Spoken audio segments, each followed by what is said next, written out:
10 seconds, 5 seconds. Mr. Deputy Speaker, Sir, I am very glad that I have the opportunity to take part in the discussion on the demands for grants in respect of the Ministry of Labour. I very happy we have very good Labour Minister, but I do not know whether he is able to take all the steps necessary to improve the labor situation in this country at this critical moment. The Industrial Policy Resolution of 1956 clearly mentions that in the process establish a socialistic pattern of society.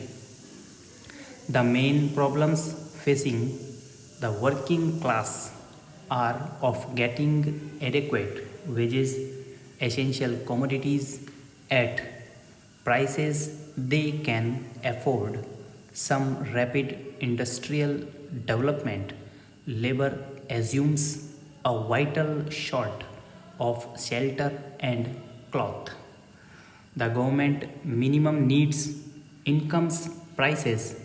Majority of laborers are unable to make both ends meet. The government has mentioned endlessly on the question of evolving a national wage policy or an integrated wage incomes prices policy. In the Labour Ministers' Conference, sometime it was suggested that steps should be taken to enforce the minimum wages in the different industries. It was suggested that non-implementation of minimum wages should be declared as a cognizable offence and the offenders should be arrested. However, it had been agreed at the conference that more deterrent punishment should be given to the offenders and that the act should be suitably. Necessary changes should have been made in the central legislation by this time. The Industrial Disputes Act had become outdated and it should be completely overhauled. It has been claimed that the emergency has brought discipline among laborers and the production has been increased. Yes, it forced to work and they are forced not to take part in the trade union activities. The trade union rights have been completely taken away from the labor. But, sir, I want to impress upon the minister that motivations for work increased.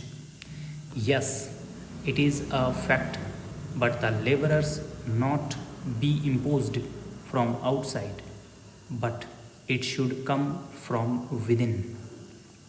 A contented labor force is an asset to the development of industries. You have taken away the permitted bonus some time back. This parliament passed an act to fix the minimum bonus at 8.33%.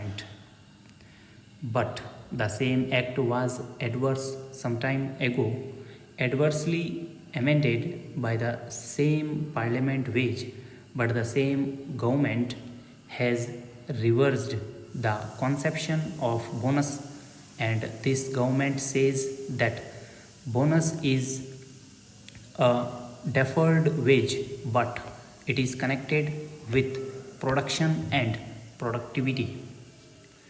But what about the owners of industries? Do you know how much they know how much have they reduced the dearness allowance of the workers nowadays?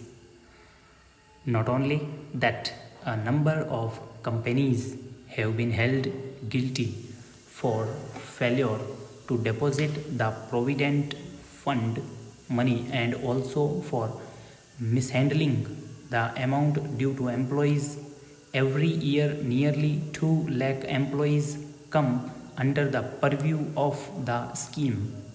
The total number of employees covered by the scheme in the year 1995-96 was 61 lakh and it was 75 lakhs in the year 1996-97, whereas the average refunds amount to rupees 100 to 125 crores.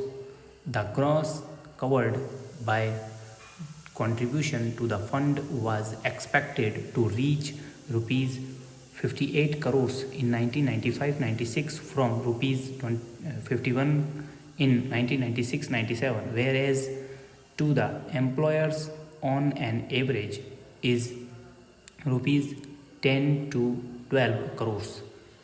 Naturally, such a situation calls for stringent regulation and control over the operation and administration of funds. If the administration of the Provident Fund scheme at various levels has to be really advantageous to the employees, there should naturally be regional offices which could directly deal with members of the fund who go in for advances, loans, etc. The present situation has offered an opportunity for the government to make necessary meaningful changes in a number of legislative which seek to protect and regulate the rights and working conditions. In fact, several clauses of the legislative measures have little relevance to the present day conditions. Regarding the Apprenticeship Act, once our Prime Minister said in Labour Ministers' Conference, Apprenticeship Act had not been implemented vigorously. It had not been given a trial. Utilization of apprenticeship opportunity or filling such vacancies has not been uniform in all the state. Creation of skilled manpower has lagged behind the limits of possibilities. So, the more important point is what is to be done. Even more important is that there is a new sense of urgency and a will to get things done. With regard to this, the basic problem relates neither to the number of apprenticeship nor to the value of their stipends. We hope that the government shall do its best to alleviate the feelings of labor and take steps for that. Stop.